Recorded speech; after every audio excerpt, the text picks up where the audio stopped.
Assalamualaikum warahmatullahi wabarakatuh. Alhamdulillahi rabbil alamin. Wabihi nasta'inu ala umuri dunya waddin. Wala hawla wala quwata illa billahil aliyil azim.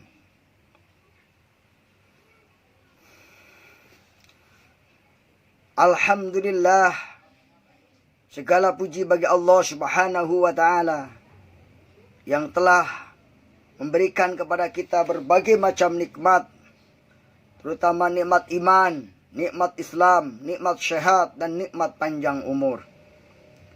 Sehingga kita bisa bertemu kembali dalam acara Ta'limul Ilmi,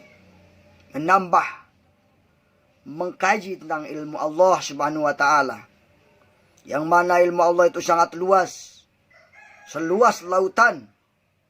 Dan kita hanya diberikan sedikit saja, satu tetes dari air lautan tersebut. Salawat serta salam semoga kita sampaikan kepada junjungan kita Nabi besar Muhammad Sallallahu Alaihi Wasallam. Beliaulah yang harus menjadi panutan, menjadi contoh, menjadi toladan dalam kehidupan kita selaku seorang muslim. Allahumma sholli ala Sayyidina Muhammad wa ala ali Sayyidina Muhammad. Pertemuan kali ini akan membahas sesuatu yang sangat istimewa, yaitu tentang keluarga Abu Lahab. Allah berfirman di dalam Al-Quran, di dalam surat Al-Lahab, yang artinya gejolak api. Masya Allah, Allah subhanahu wa ta'ala memberikan suatu pelajaran kepada kita semuanya, agar kita menjadi keluarga yang selamat dari siksa api neraka, tidak seperti keluarga Abu Lahab. Para penonton YouTube yang dimuliakan oleh Allah subhanahu wa ta'ala, surat Al-Lahab mengisyaratkan bahwa kemusyrikan itu tidak dapat dipertahankan dan tidak akan memperoleh kemenangan walaupun pendukung-pendukungnya bekerja sama dan bekerja keras tentunya. Surat Al-Lahab ini menceritakan tentang tokoh yang masih ada kaitannya dengan Nabi Muhammad Sallallahu Alaihi Wasallam. Beliau adalah termasuk paman ya Abu Lahab ini. Surat Al-Lahab ini terdiri dari 5 ayat, golongan surat Makkiyah, diturunkan setelah surat Al-Fatah. Nama surat Al-Lahab ini diambil dari kata-kata lahab yang terdapat pada ayat pertama, yang artinya gejolak api.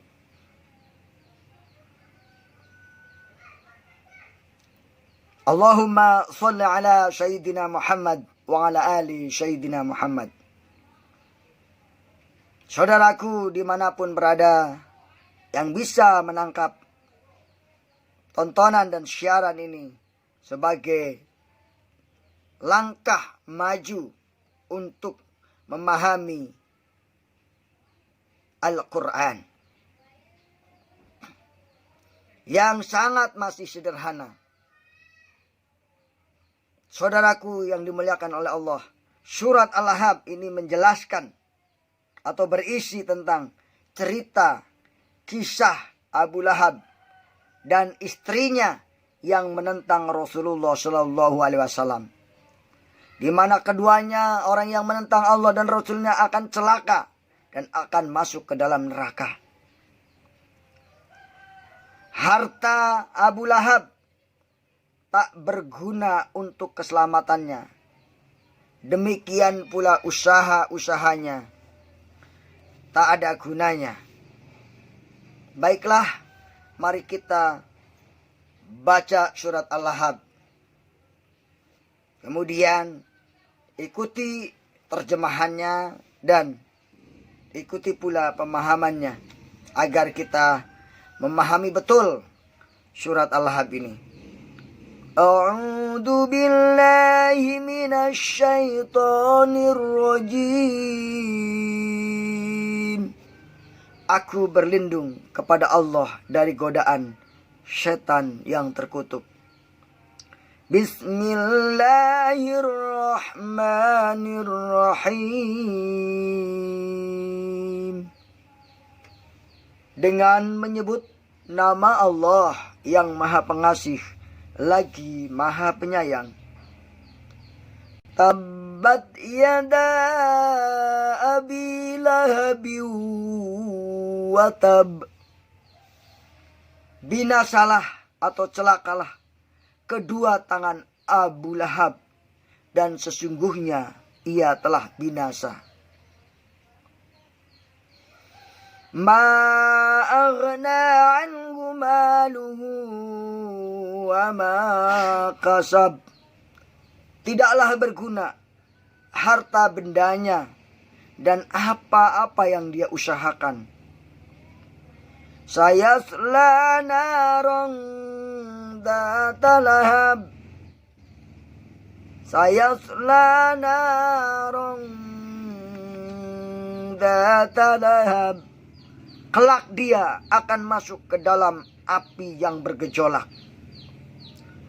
Wa imra'atuhu hammalatal hatab. Dan begitu pula istrinya, pembawa kayu bakar. Fi jidha hablum min masad. Yang di lehernya ada tali dari sabut. Coba kita baca sekali lagi. Bismillahirrahmanirrahim. Dengan menyebut nama Allah yang Maha Pengasih lagi Maha Penyayang. Tabbat yada abi lahabi wa tab. Binasalah kedua tangan Abu Lahab, dan sesungguhnya dia telah binasa. Ma aghna anhu maluhu wa ma kasab. Tidaklah berfaedah harta bendanya dan apa yang dia usahakan. Sayasla naran dzata lahab. Kelak dia akan masuk ke dalam neraka. Wa imra'atuhu hammalatal hatab. Dan begitu pula istrinya pembawa kayu bakar. Fi jidha hablum min masad. Yang di lehernya ada tali dari sabut. Shadaqallahul azim. Maha benar Allah dengan segala firman-Nya. Saudaraku yang dimuliakan oleh Allah Subhanahu wa ta'ala.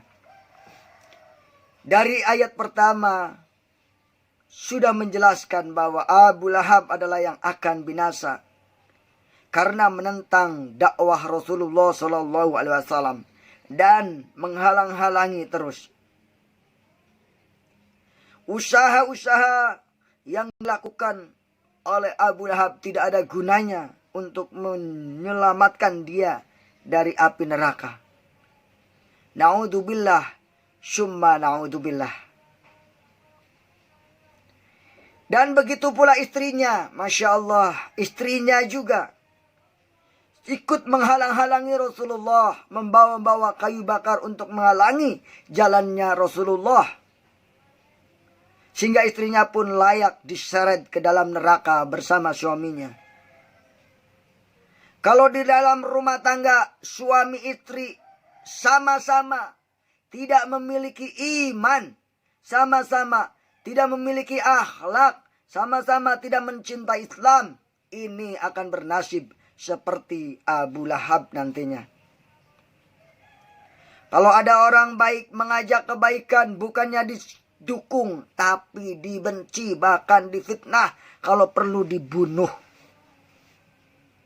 Inilah Abu Lahab dan istrinya memang sudah tiada, tapi watak dan karakternya masih dimiliki dan diwarisi oleh orang-orang di zaman sekarang maupun zaman dahulu. Oleh karena itu Al-Quran abadi. Al-Quran menjelaskan agar kita terhindar dari sifat-sifat yang dimiliki oleh Abu Lahab dan istrinya.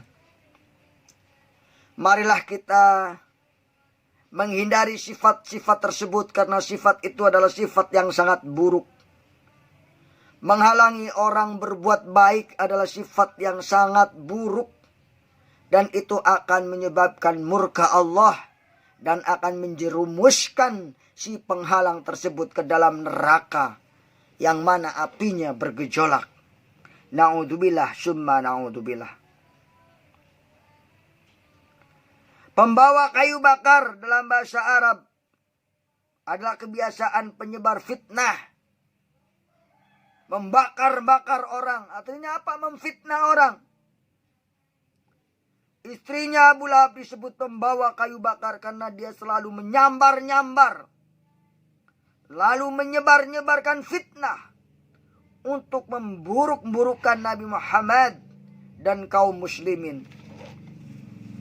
Rasulullah SAW pernah bersabda yang artinya, sesungguhnya hasud dengki itu memakan kebaikan seperti kayu bakar. Seperti api memakan kayu bakar. Oleh karena itu, mari kita jauhi. Kalau kita tidak mencintai Islam, maka kita akan rugi.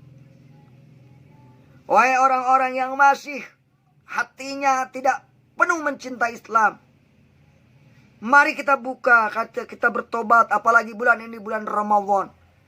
Mari kita belajar tentang Islam. Aslama yuslimu islaman, artinya tunduk patuh kepada Allah Subhanahu wa taala. Wa may yabtaghi ghairal islam dinan fala yuqbala minhu fa huwa fil akhirati minal khasirin. Barang siapa yang tidak mau menerima Islam sebagai agama Allah, maka tidak diterima amal ibadahnya seperti Abu Lahab tadi dan istrinya. Fahuwa fil akhirati minal khasirin, dan dia tergantung dan ia akan menjadi orang-orang yang rugi. Na'udzubillah summa na'udzubillah. Saudaraku, wabil khusus yang beragama Islam, mari kita perkuat pelajari Islam sehingga kita betul-betul mencintai al-Islam ini dengan tulus. Dalam Al-Quran juga dikatakan inna dina indallahil Islam. Sesungguhnya agama di sisi Allah adalah Islam. Itu sudah menjadi keyakinan kita sebagai umat Islam. Saudaraku yang dimuliakan oleh Allah Subhanahu wa taala. Kalau kita renungi surat Al-Lahab ini mengandung pelajaran yang sangat berharga. Yang pertama, jauhilah kita membenci dakwah. Jangan sampai kita membenci dakwah, membenci Islam, membenci kebaikan. Yang kedua, janganlah kita menjadi penghalang kebaikan. Kalau bisa kita adalah menjadi pendukung kebaikan. Yang ketiga, bahwa kedekatan dengan Rasulullah tidak akan bisa menyelamatkan diri kita kecuali kita beriman kepada Rasulullah dan mengikuti petunjuknya. Abu Lahab adalah orang yang sangat dekat kepada Rasulullah. Tapi kedekatan dengan Rasulullah tidak bisa menyelamatkan dia. Karena dia tidak beriman kepada Rasulullah SAW. Oleh karena itu kita bersyukur kepada Allah Subhanahu wa taala menjadi umat Rasulullah. Rasulullah pernah bersabda, "Tuba liman yaroni fa'amana bi." Sungguh beruntung orang yang melihatku kemudian dia beriman kepadaku. Summa tuba liman lam yaroni fa'amana bi. Kemudian beruntung sampai 3 kali orang yang tidak melihatku tapi dia beriman kepadaku. Demikian yang dapat disampaikan. Billahi taufiq wal hidayah. Wassalamualaikum warahmatullahi wabarakatuh. Tonton terus video kami. Jangan lupa subscribe, like, dan bagikan kepada teman Anda sebagai tambahan amal Anda. Insya Allah orang yang mendapat petunjuk dari video ini akan mendapatkan pahala terus bertambah dan bertambah. Amin ya rabbal alamin.